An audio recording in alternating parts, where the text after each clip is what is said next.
Bonjour, c'est encore moi, Zeinab Slim. Alors, voici les prévisions de la semaine du 9 au 15 septembre 2019.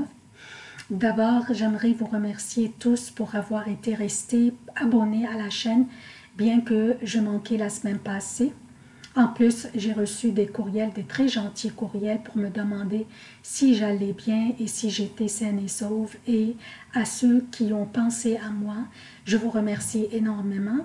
Donc, c'est ça, votre aide est très importante pour la continuation de la chaîne. En partageant les vidéos avec vos amis, vous rendrez la chaîne plus visible et plus fréquentée. Mon objectif n'est pas vraiment monétaire, mais plutôt pouvoir donner pleinement mon temps à la chaîne, télécharger des vidéos mensuelles, annuelles et aussi peut-être quotidiennes, pourquoi pas. Comme vous savez, les déplacements de la Lune est très rapide et elle fait des aspects différents durant une seule journée, donc des prévisions quotidiennes pourraient aussi être bénéfiques pour nous tous. Donc, je répète, je vous demande votre aide pour la continuation de la chaîne. Comme d'habitude, je commence par un préambule qui concerne tous les signes. Ensuite, je passe aux prévisions propres à chaque signe. Pour les événements significatifs de cette semaine, lundi 9 septembre, la Lune entre dans le Verseau. Vers 17h24, 23h24 pour l'Europe. Jeudi 12 septembre, la Lune entre dans les Poissons. Samedi 14 septembre, une pleine Lune aura lieu dans les Poissons. Il manque un S ici, je m'excuse. À minuit 34, donc la pleine Lune aura lieu dans les Poissons à minuit 34 pour le Québec. 6h34 pour l'Europe. Samedi 14 septembre, la Lune, il manque un L ici aussi, entre dans le Bélier à 18h33 pour le Québec, soit dimanche, minuit 33 pour l'Europe. Pour les emplacements des planètes durant cette semaine, Vénus est dans la Vierge jusqu'au 14 septembre, puis entrera dans la Balance. Le Soleil est dans la Vierge jusqu'au 23 septembre, puis entrera dans la Balance. Mars est dans la Vierge jusqu'au 4 octobre, puis entrera dans la Balance. Aussi, Jupiter a son domicile le Sagittaire, Saturne a son domicile Capricorne et rétrograde, Pluton est dans le Capricorne et rétrograde, Uranus est dans le Taureau et rétrograde jusqu'au 6 janvier 2020, Mercure est dans la Vierge jusqu'au 14 septembre, puis entrera dans la Balance, Neptune est dans les Poissons et rétrograde. Donc, cette semaine, c'est une semaine de pleine lune qui aura lieu dans la 12e maison, le 14 septembre, samedi, dans la 12e maison du zodiaque, soit dans les Poissons. Il s'agit d'une énergie qui va nous ramener et orienter notre attention vers notre passé, vers nos secrets, nos limitations personnelles et vers notre inconscient. Aussi, pourrait ramener notre attention aussi vers des situations fort probablement honteuses de notre passé dont nous sommes gênés ou embarrassés. Cette pleine lune dans cette maison nous incite à cesser de continuer à porter la honte avec nous partout où nous allons et commencer par reconnaître cette honte et nous en débarrasser et aller de l'avant en laissant ces secrets et cette honte derrière nous. Cette pleine lune exige que nous nous pardonnions et nous pardonnions les autres et laisser aller cette honte et cesser de nous considérer comme victimes. Donc ça c'est pour la pleine lune qui aura lieu le samedi 14 septembre. Maintenant, toute la semaine, Mercure et Vénus, comme vous voyez, sont conjoints. Et leur conjonction devient parfaitement étroite vendredi. C'est une énergie formidable dans l'énergie de la Vierge. C'est la conjonction entre l'intellect et le cœur. dans le sens, je parle du cœur, dans le sens amour et séduction, pas le cœur physique. Donc, c'est une conjonction entre l'intellect que représente Mercure et le cœur et la séduction que représente Vénus. Donc, une conjonction parfaitement alignée pour nous aider à prendre les meilleures décisions, que ce soit au niveau personnel ou professionnel.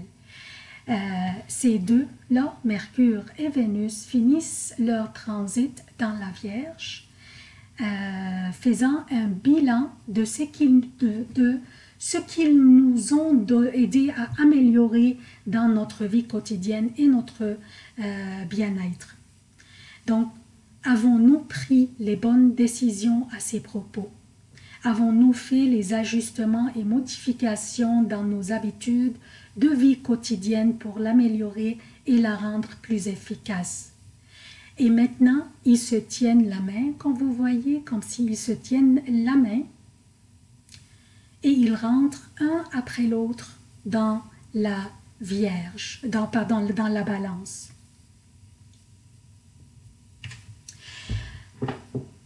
Donc, maintenant, dans la Balance, quand ils vont entrer dans la Balance, qui va être samedi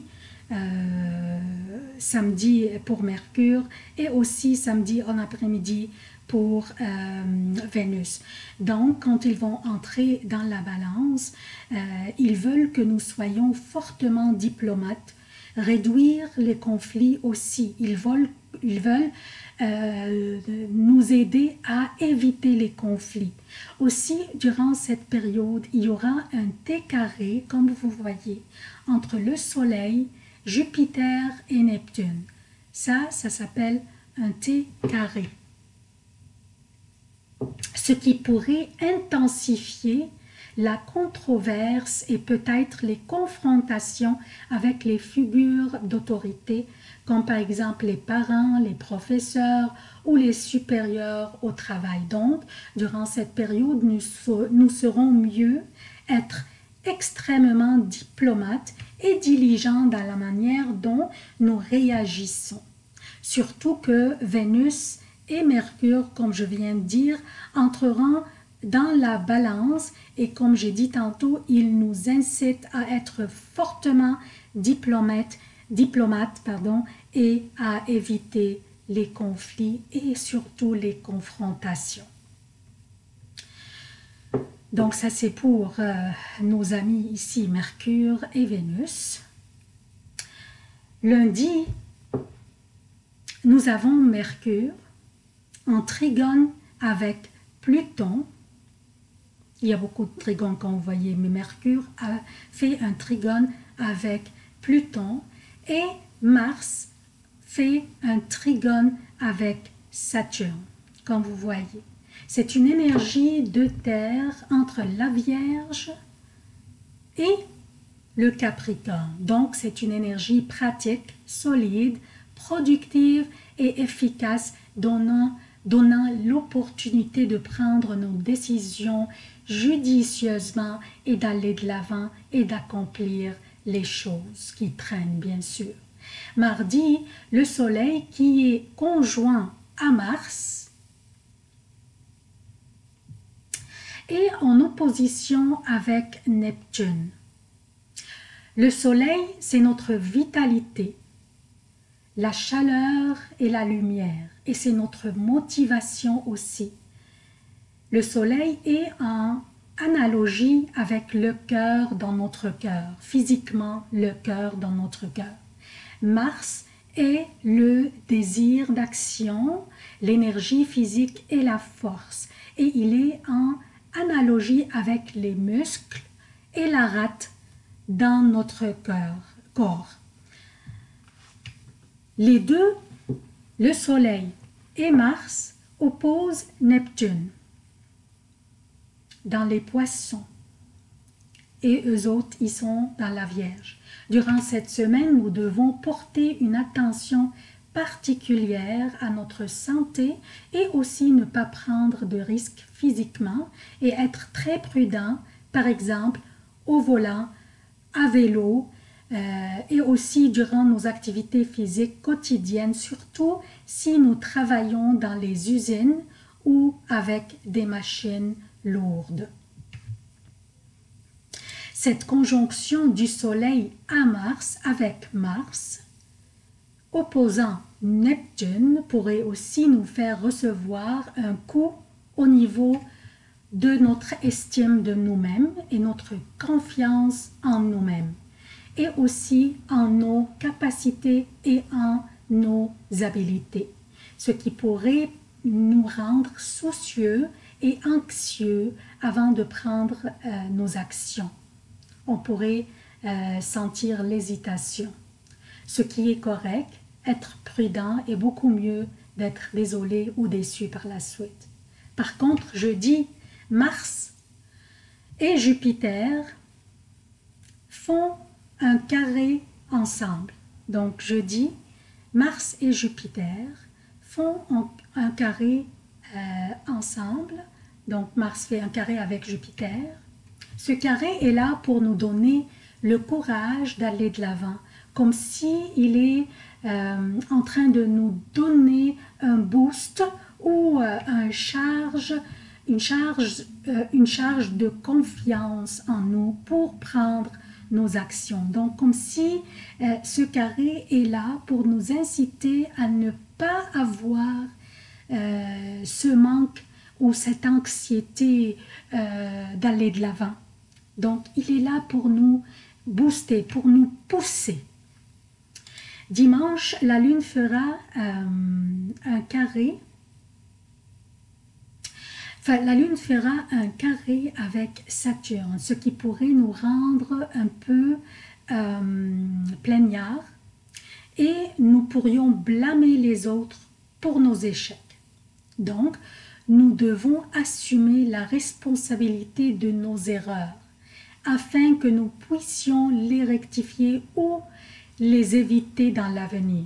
Même si les autres ont causé notre échec, notre responsabilité ici serait que nous les avions permis de le faire, ou à tout le moins les avions laissé le faire.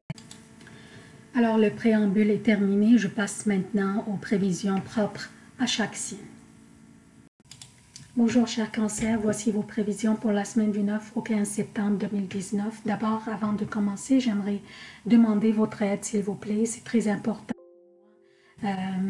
Votre soutien, partagez les vidéos avec vos amis. La chaîne a besoin de la visibilité pour qu'elle continue. Et je demande aussi aux amis qui consultent les vidéos à travers ma page Facebook, s'il vous plaît, abonnez directement à la chaîne. C'est le nombre des abonnés qui garantit la continuation de la chaîne. J'ai manqué la semaine passée car j'étais découragée, je m'en excuse, mais j'ai décidé de continuer encore une fois pour un mois ou deux pour voir comment ça va aller. Donc votre soutien est très très important pour moi. Partagez, partagez, partagez autant que possible. Je vous remercie vraiment à l'avance. Et pour les prévisions, comme j'ai dit tantôt, cher cancer, c'est une semaine de pleine lune qui va avoir lieu dans votre 9e maison, dans les poissons, qui est un signe d'eau comme vous et très favorable pour vous. Par contre, je vous rappelle que le 30 août, la nouvelle lune avait lieu dans la Vierge, votre 3e maison. Donc, si vous aviez débuté quelque chose, débuté des nouvelles études ou un nouvel apprentissage de nouveaux talents ou des nouvelles connaissances ou bien un projet relatif à un voyage, un déplacement ou à une publication, par exemple, d'un livre ou d'un article ou n'importe quel genre de publication, c'est avec cette pleine lune que vous pourriez commencer à voir les résultats de ces projets ou de vos démarches que vous avez déjà entamées. Donc ça c'est pour la pleine lune. Maintenant pour les prévisions quotidiennes. Je commence par lundi. Lundi, la lune sera dans le Capricorne. et elle vous oppose de votre 7e maison, mais il n'y a pas de souci car le soleil est dans votre 3e maison, dans la Vierge, comme vous voyez, pour vous donner la vitalité à votre intellect et à votre communication, vos moyens de communication, surtout verbale et aussi écrite. C'est vrai qu'il s'agisse d'une période délicate durant laquelle vous devriez naviguer avec diplomatie. Cette diplomatie en fait sera inspirée de l'énergie combinée ici dans votre 3e maison, qui est regroupée dans votre 3e maison. Je parle de Mercure, du Soleil et aussi de Vénus, bien qu'elle n'est pas très confortable dans la Vierge, mais on pourrait aussi recevoir de ses bénéfices. Donc, pas de souci, tant et aussi longtemps que vous soyez prudent dans vos réactions, vos réactions et vos commentaires, tout ira bien. Juste faites attention à vos relations personnelles et professionnelles pour ne pas les ruiner. C'est ça. Donc, pour mercredi pour le Québec, et mardi, mercredi et jeudi AM pour l'Europe, la Lune sera dans le Verseau, votre 8e maison. C'est une période occupée mais productive. Elle est propice cette période pour finaliser les dossiers qui traînent ou entreprendre des négociations ou des discussions importantes. Surtout que Mercure et le Soleil sont toujours dans votre 3e maison. Donc, il vous donne cette belle vitalité intellectuelle pour vous aider à naviguer à travers vos négociations et vos discussions. Jeudi, vendredi et samedi pour le Québec et jeudi PM, vendredi et samedi pour l'Europe, la Lune sera dans les Poissons, votre 9e maison et un signe d'eau très favorable pour vous. C'est la meilleure période de la semaine selon l'astrologie. Les Poissons est un signe, comme je dis, d'eau et très favorable pour vous. C'est une période durant laquelle vous trouverez des solutions, vous aurez des développements pour vos projets. Vous pourriez aussi voyager durant cette période. Une très belle période, la chance vous sourit. C'est une période à ne pas manquer. Ces journées vous appartiennent, cher Cancer, alors profitez-en. Dimanche 15 septembre et lundi 16 septembre, la Lune sera dans votre 10e maison, dans le Bélier. Ça va être une période un peu exigeante de vous. C'est la maison qui correspond à votre réputation, votre popularité, votre profession, vos objectifs aussi professionnels. Donc, c'est une période exigeante. Votre diligence durant cette période, la diligence dans l'exécution de vos tâches sera très importante. On vous observe. Donc, c'est tout ce que j'ai pour vous, cher Cancer. Je répète ma demande, s'il vous plaît. Votre soutien de la chaîne est très important. Partagez, partagez, partagez. Aimez aussi, s'il vous plaît. Je vous remercie et je vous aime beaucoup. À la prochaine.